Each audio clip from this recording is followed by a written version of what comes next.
He consistently ranks in the Forbes list of the world's wealthiest people. He's one of the best-known entrepreneurs of the personal computer revolution.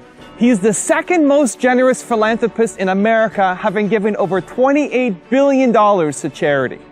He's Bill Gates, and here are his top 10 rules for success.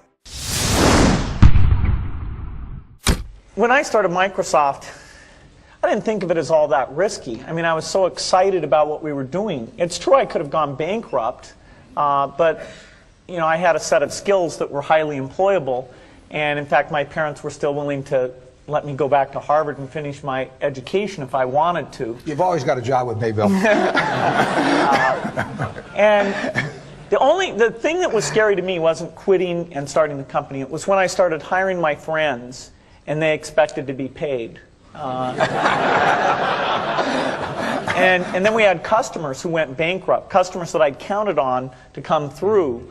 And so then I got this incredibly conservative approach that I wanted to have enough money in the bank to pay a year's worth of payroll, even if we didn't get any payments coming in.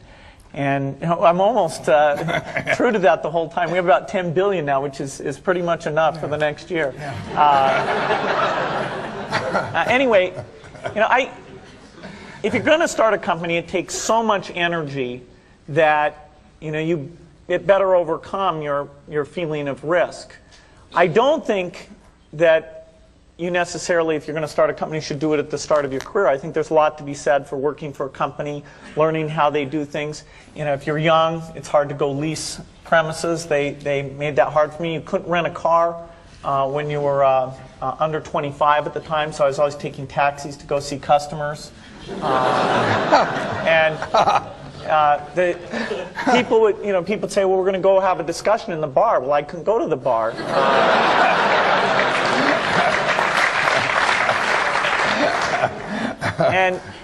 But you know, that's fun, because I'll tell you, when people are first skeptical and they think, oh, this kid doesn't know anything, then when you show them you've really got a good product and you know something, they actually tend to go overboard and they think, whoa, you know, they know a lot.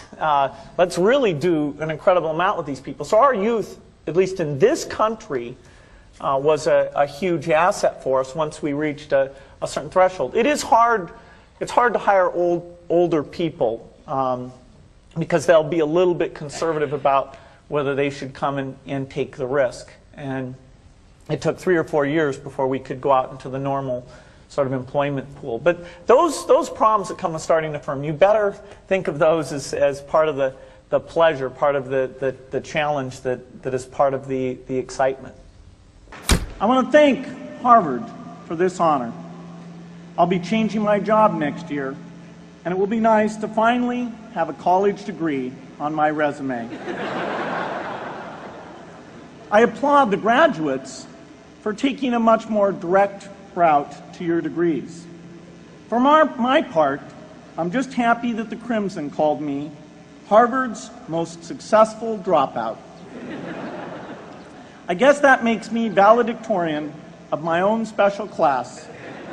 I did the best of everyone who failed. But I also want to be recognized as the guy who got Steve Ballmer to drop out of business school.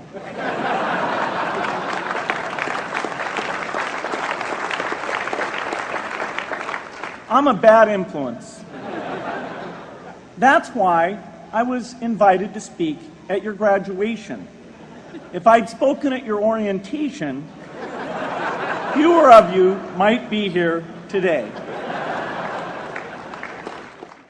I'm in meetings a lot. My calendar gets very full with those, and then at night, after the kids have gone to bed, I'm on email a great deal. I get messages during the day. That's my chance to give long responses. And then over the weekend, I send a lot of mail as well. I take 2 weeks a year to just go off and read and think, where I'm not interrupted by work or anything else. I'm just solidly trying to think about the future, and people get to send me things to read as part of that so-called Think Week. So it's a nice mix of things. About 25% of the time then I'm out traveling around, meeting with customers, Europe, Asia, and that sort of helps me think, okay, do we have the right priorities? What are people responding well to, and what would they They like to see us do better. Hello, I'm Bill Gates, Chairman of Microsoft. In this video, you're going to see the future, Windows. Microsoft first came up with the Windows concept back in 1983. And today, the leading software users have switched into the Windows environment. It's really incredible how quickly our powerful applications like Word and Excel and PowerPoint have been adopted. It's not just Microsoft applications. Even companies like WordPerfect and Lotus have now come out with Windows applications. And every week we see new innovative work. It's really attracting all the innovation in the industry. We predicted this a long time ago, and now it's the future. The key point there is you've got to enjoy what you do every day. And for me, that's working with very smart people. It's working on new problems. You know, every time we think, hey, we've had a little bit of success, we're pretty careful not to dwell on it too much because the bar gets raised. I love bridge. Bridge helps you think. It's a game you can play your entire life and keep getting better and better. I think anybody who's good at bridge is going to be great at a lot of things. So I really encourage people to get involved, and I want to thank the people who've put things together for juniors. They'll be thanking you the rest of their life because bridge is such a great sport. I talked to my dad, I talked to Warren, I talked to my wife Melinda. So I have enough people that know me and actually know where my judgment isn't its strongest, where I might get overexcited about something or, forget to think about something. And so they're good at correcting, particularly Melinda, good at correcting whatever those blind spots are. And I think it's good to encourage your friends and advisors to really give them that license. I can go to a party and forget to say hello to various people or something. That's a very minor example of my blind spots. Not to the hostess. Well, Melinda would help me do that. Yeah, she would, So, a small number of people that you can turn to on certain key things is a great asset. My best business decisions really have to do with picking people. Deciding to go into partnership with Paul Allen is probably at the top of the list. And then subsequently hiring a friend, Steve Ballmer. And having somebody who you totally trust, who's totally committed, who shares your vision and yet has a little bit different set of skills, and also acts as a check on you. Some of the ideas you come up with, you run by them because they're going to say, hey, wait a minute. Have you thought about this and that? And just, the benefit of sparking off of somebody who's got that kind of brilliance, it's not only made it fun, but it's really led to a lot of the success. So picking a partner is crucial. I had one habit that I developed when I was at college that was actually a very bad habit, which was I like to show people that I didn't do any work and that I didn't go to classes and I didn't care. And then at the very last minute, like 2 days before the test, I'd get serious about it. And people thought that was funny. That was my positioning, the guy who did nothing until the last minute. Then when I went into business, that was a really bad habit. And it took me a couple of years to get over that. Nobody praised me because I would do things at the last minute, and I tried to reverse to students I didn't think that highly of, who were always organized and had things done on time. I'm still working on it, but procrastination is not a good habit. Bill can change clothes in the car. So I'm going to challenge Bill Gates, my partner at Facebook, Sheryl Sandberg, and Netflix's founder and CEO, Reed Hastings.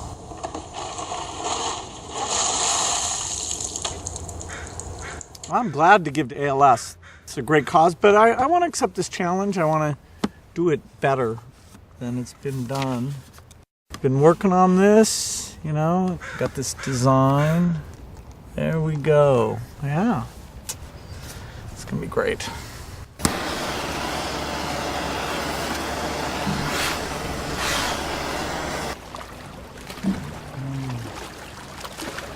I'm here to join the people bringing attention to Lou Gehrig's disease by taking the ALS Ice Bucket Challenge.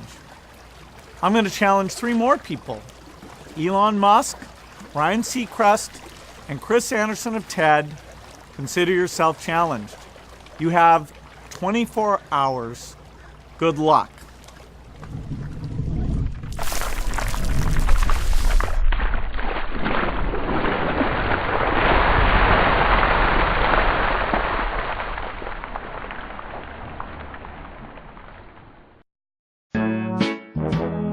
People, let me tell you about my best friend. He's a warm-hearted person who loved me till the end. Now, people, let me tell you about my best friend. He's a one-boy, cuddly toy, my up, my down, my pride and joy. People, let me tell you about him. It's so much fun, whether we're walking man to man or whether we're walking sun to sun, 'cause he's my best friend.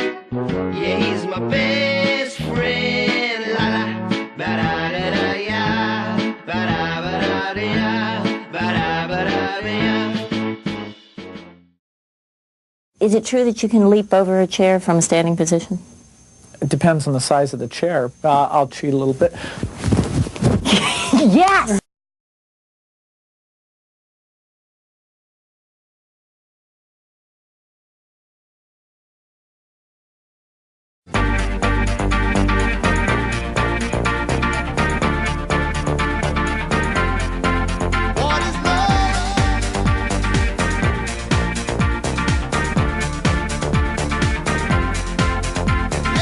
By the way, I believe in winners and losers, and especially the freedom to fail. Who? Him? Who? Him? Who? Him? Him? Who? Me?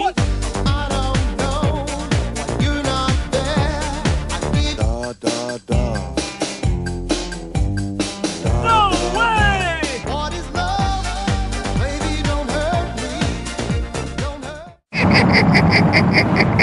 Oh, behave.